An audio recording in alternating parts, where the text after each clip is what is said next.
नमस्कार, माझं नाव रुचा देशमुख. बेसिकली मी परभणी जिल्ह्यातून आहे. माझं पासआउट इयर 2022 आहे आणि मी नॉन आय टी बॅकग्राऊंडमधून आहे.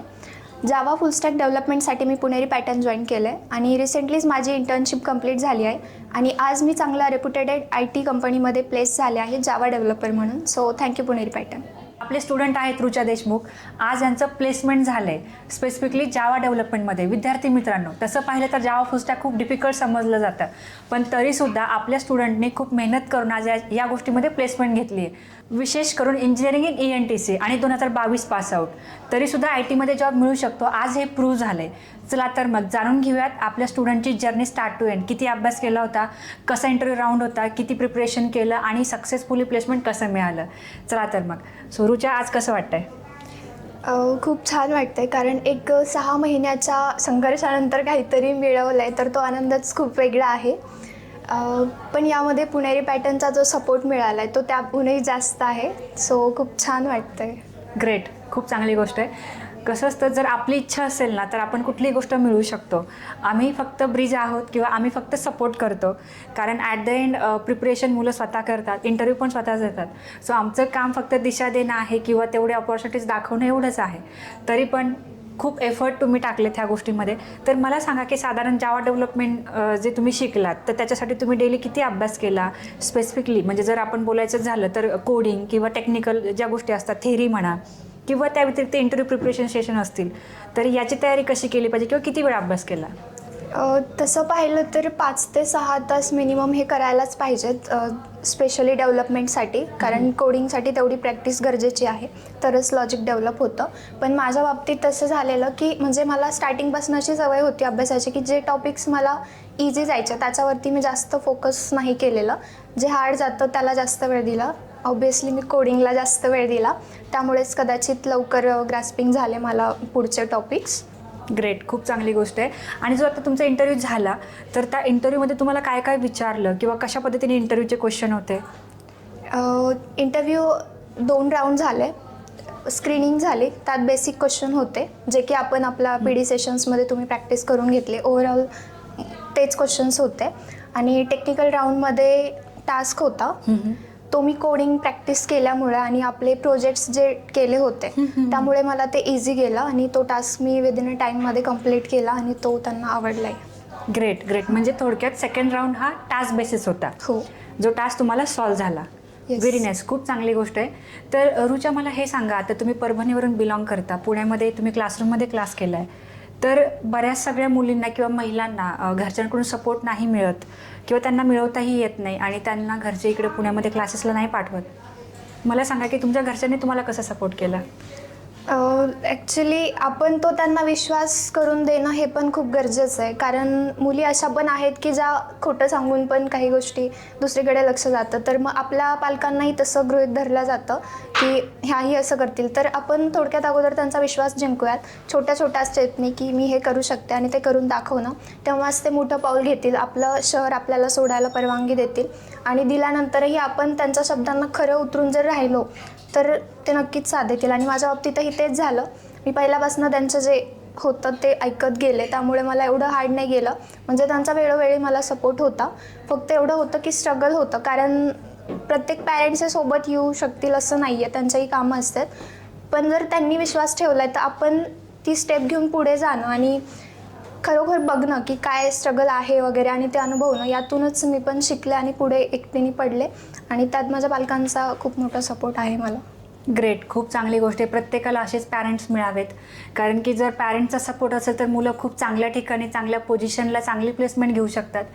महत्त्वाचा मुद्दा मला हा सांगायला आवडेल की काही मुलं फार कन्सिस्टंट असतात. त्याचं हे बेस्ट एक्झाम्पल आहे. म्हणजे आपले जे स्टुडंट आहेत त्यांची फार चांगली कन्सिस्टन्सी होती टेक्निकल सेशन ॲज वेल ॲज इंटरव्ह्यू प्रिपरेशन्स, आणि त्याच्यामध्ये पण जो आपण परफॉर्मन्स म्हणतो तर तो खूप चांगला होता. त्याचं बेसिक रिझन मी हे आयडेंटिफाय करू शकते की पहिल्यापासून नाही का इंडिपेंडंट राहून बाहेर राहणं, करणं, स्वतः सगळं बघणं, तर हा खूप महत्त्वाचा पार्ट आहे. त्यामुळं मला सगळ्या पालकांना हे सांगावंसं वाटतं की तुम्ही तुमच्या मुलांना बाहेर पाठवा, जॉबसाठी म्हणा किंवा करिअरसाठी किंवा क्लासेससाठी, कारण त्यामुळं ते मुलं डेव्हलपच होतात. चालेल, तर मला याबद्दल तर हे विचारायला आवडेल रुचा की आता पुण्यामध्ये जर आपण बघितलं साधारणतः खूप सगळे क्लासेस आहेत, मग पुणेरी पॅटर्नच का जॉईन केला? कारण इथे जो आपुलकीचा हात आहे तो दुसरीकडे मला नाही मिळाला. मी आपली रील्स बघूनच आलेली. दिसत तर होतं की आपुलकीचा हात आहे, पण खरोखर तो आहे का ह्याच्यासाठी काउन्सिलिंग टीमशी मी कनेक्ट झाले, पूजा मॅम स्पेशली. आणि त्या आजपर्यंत म्हणजे ज्या दिवशीपासून माझं ॲडमिशन झालं आहे त्या दिवशीपासून त्या नेहमी म्हणजे मी क्लासला जरी नाही दिसत आहे तरी मला त्यांचा मेसेज यायचा की तुम्ही आलात का किंवा व्यवस्थित चालू आहे का. ह्या गोष्टीतून तर जाणवलंच की आहे सातत्य आणि सत्यता पण आहे. त्याच्यामुळे मी पुणेरी पॅटर्नलाच निवडलं. ग्रेट, खूप चांगली गोष्ट आहे. आणि सकाळी आपला एक स्टुडंट प्लेस झाला तर तो बोलता बोलता मला जस्ट एक गोष्ट बोलून गेला की मॅम बऱ्याच ठिकाणी असं असतं की फीज पूर्ण झाली की नंतर लक्ष दिलं जात नाही. तुमचा अनुभव काय राहिला? तीच गोष्ट म्हणजे जरी तुम्ही जॉईन झालात तर असं असतं ना की सोडून द्या, आता फीज झाली आहे किंवा ॲडमिशन झालं आहे तर काम झालं. पण इथे असं नाही आहे. टाईम टू टाईम फॉलोअप घेणं आहे. सपोर्ट टीम असेल, हेल्पलाईन टीम असेल, सगळ्यांचा सपोर्ट आहे. म्हणजे डिमोटिवेट होण्याचा कुठे चान्सच नाही आहे. जरी आम्ही स्वतः डिमोटिवेट होऊन क्लासला आलो तरी कुणी ना कुणीतरी येणार जवळ टीममधला आणि व्यवस्थित आहे का सगळं हे, आणि तुम्ही तर आहातच गायडिंगसाठी. डेफिनेटली त्यामुळे खूप चांगली गोष्ट आहे. म्हणजे थोडक्यात काय की जर सपोर्ट असेल तर मुलं खूप चांगल्या ठिकाणी जाऊ शकतात. या व्यतिरिक्त मला हे विचारायला आवडेल की जवळपास बऱ्याच मुलांचा ज्यावेळेस गॅप होतो ना तर त्यांना ते रिझन खूप हेक्टिक वाटतं, मोठं वाटतं की माझं जुनं पासआउट इयर आहे, माझं होईल का नाही, आणि ह्या भ्रमातच त्यांना खूप वेळ लागतो हा डिसिजन घ्यायला की मी क्लास जॉईन करू की नाही. ऑब्व्हियसली तुम्ही पण नॉन टेक्निकलमध्ये काम केलं आहे आणि पासआउट इयर पण ओल्ड आहे. तुम्हाला नाही वाटलं का की माझं 22 पासआउट इयर आहे, मला मिळेल का नाही? वाटलं आणि खूप भीतीसोबत मी इथे आले होते. आल्यानंतर पण 1 महिना खूप कन्फ्युजन होतं की करतोय ते बरोबर करतोय का. पण इथे आल्यानंतर जे वातावरण मिळालं मला आणि वेळोवेळी जो सपोर्ट मिळाला आहे, तुमच्याकडनं पण जे सल्ले मिळालेत किंवा आपल्या अदर टीमकडनं पण, त्यातून मला कळलं की होऊ शकतं. आणि आपले बाकीचे जे आहेत प्लेस झालेले त्यांच्याकडनं पण तसे फीडबॅक आहेत की होऊ शकतं. फक्त सपोर्ट योग्य मिळायला पाहिजे आणि आपली हे पाहिजे तयारी करण्याची. Great great. सो आपण ऐकतो ना की पुणे म्हणजे विद्येचं माहेरघर आहे आणि पुणे कधीच कुणाला नाराज नाही करत. सो त्यामुळं पुण्यातल्या लोकांचं हे कामच आहे की येणाऱ्या प्रत्येकाला सपोर्ट करायचा आहे आणि एक नेक्स्ट लेवलला घेऊन जायचं आहे. तर रुचा, मला जाता जाता हे विचारायला आवडेल की थ्रूआउट अ जर्नी पुणेरी पॅटर्नमध्ये बरेच लोक काम करतात. तुमच्या काउन्सिलर असतील ज्यांचं नाव तुम्हाला लक्षात आहे, बाकी टीम माझे सेशन्स आहेत, टेक्निकल ट्रेनर पण आहेत, सपोर्ट टीम आहे, प्लेसमेंटची टीम पण तिकडे उभी आहे. सगळ्यात बेस्ट काय वाटलं? असं स्पेसिफिक नाही सांगता येणार कारण ओव्हरऑल सगळंच बेस्ट आहे. टेक्निकल असो, नॉन टेक्निकल असो, ट्रेनर स्पेशली जुही मॅम, म्हणजे डाऊट असेल तर त्यांचा जो लंच टाईम आहे तो पण डिले करायचा, पण डाऊट सॉल्व करायचा अगोदर. आणि सपोर्ट टीम पण वेळोवेळी कुठल्याही ॲपबद्दल असेल, काही असेल तरी वेळोवेळी सर्व डाऊट सॉल्व झालेत. आणि PD सेशनचा तर खूप जास्त फायदा झालेला. कॉन्फिडन्स तिथूनच येतं. ग्रेट, खूप चांगली गोष्ट आहे. म्हणजे थोडक्यात सगळ्याच गोष्टी तुम्हाला प्रॉपर वाटतात. तरी पण पुणेरी पॅटर्न आणि टीमसाठी काही सजेशन आहे का? सजेशन म्हणजे जो आपुलकीचा हात आहे तो कायम असाच ठेवा. आणि आमच्यासारखे जे बाहेर शहरातून येत आहेत, कारण एक भीती असते, एकदम नवीन मोठ्या शहरामध्ये जातोय, आपल्याला कोणी ॲडजस्ट करेल की नाही. पण इथे आल्यानंतर असं आहे की ऑकवर्ड फील नाही होऊ दिलं आहे प्रत्येकाने. जी आपली भाषा आहे, दुसऱ्या इन्स्टिट्यूटला गेलं तर भले आत काही नसेल तेवढं प्रॉपर ट्रेनिंग, पण त्यांच्या बोलण्यावरनं पहिल्या ह्याच्यावरनंच आपल्याला असं दाखवून दिलं जातं की तुम्ही वेगळे आहात किंवा असं. पण इथे असं आहे की मुळात मराठीपासून सुरू आहे तर तो एक बॉन्ड तयार होतो. बरोबर बरोबर.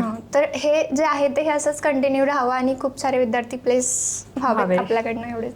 ग्रेट, खूप छान सजेशन दिलं. नक्कीच आम्ही हे फॉलो करू आणि उत्तरोत्तर आमच्या प्लेसमेंट आणि मुलांनाही जॉब मिळत राहू. चालेल. सो जाता जाता तुमचा काय संदेश असेल? कारण महाराष्ट्रात अशा खूप महिला आहेत, अशा खूप मुली आहेत की ज्यांना खूप इच्छा आहे शिकण्याची, मोठं होण्याची, पण काही गोष्टी आहेत की ज्याच्यामुळे त्या अजूनही मागे आहेत किंवा ते निर्णय नाही घेऊ शकत. तर अशा सगळ्या महिलांना आज तुमचा काय संदेश असेल? सर्वप्रथम तर मुली म्हणजे नाही आहेत मागे कुठल्या गोष्टींमध्ये, फक्त त्यांनी स्वतःला ओळखलं पाहिजे काय स्किल्स आहेत किंवा आपण कुठल्या गोष्टीमध्ये. असं नाही आहे की फक्त तुम्ही बाहेर पडूनच काही करा.